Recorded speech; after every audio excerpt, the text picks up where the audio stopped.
एक बार की बात है। एक गांव में एक किसान रहता था। उस किसान को जानवर पालने का बहुत शौक था। उसके पास पहले से ही बहुत सारी भैंसें थी, जिनका दूध बेचकर वो अपना घर चलाया करता था। तो एक दिन उस किसान ने एक खरगोश और एक बंदर को भी अपने घर में पाल लिया। अब काफी दिन गुजरने के बाद उस किसान ने उस खरगोश और बंदर के साथ खेलने का सोचा। उस किसान ने अपने खेत में बहुत सारे छोटे छोटे गड्ढे कर दिए और फिर उन गड्ढों पर मिट्टी डालकर उन गड्ढों को बंद कर दिया और किसी एक गड्ढे में उस किसान ने एक गाजर को छुपा दिया। अब उस किसान ने खरगोश और बंदर को उस गाजर को ढूंढने के लिए कहा। खरगोश बहुत ही कॉन्फिडेंट था और उसे अपने आप पर बहुत विश्वास था। उसने एक एक गड्ढे को खोदना शुरू किया और गाजर ढूंढने लगा। लेकिन बंदर जो था वो बहुत ही नेगेटिव और आलसी था। उसने सोचा कि खेत में इतने सारे गड्ढे हैं और वो गाजर किसी एक गड्ढे में है, इतना कौन ढूंढेगा।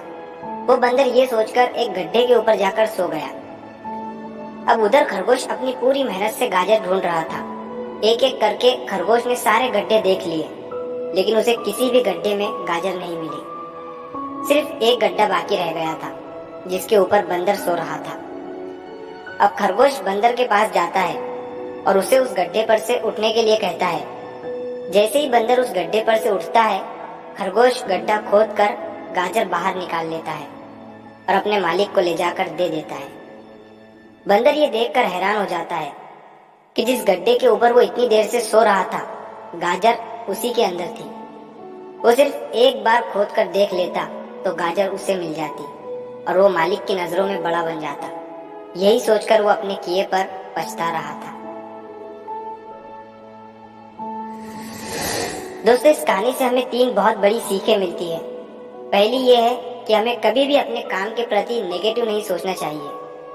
जैसे उस बंदर ने सोचा कि इतने सारे गड्ढे हैं और गाजर किस गड्ढे में है पता नहीं।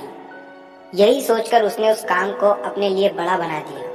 और दूसरी सीख हमें इस कहानी से ये मिलती है कि हमें एटलीस्ट कोशिश भी तो करनी चाहिए, क्योंकि हम जब तक कोशिश नहीं करेंगे, किस्मत भी हमारा साथ नहीं देंगी। अगर वो बंदर जिस गड्ढे पर सोया हुआ था वहां से ही गाजर को ढूंढना शुरू करता तो उसे गाजर मिल जाती, लेकिन उसने कोशिश ही नहीं किया।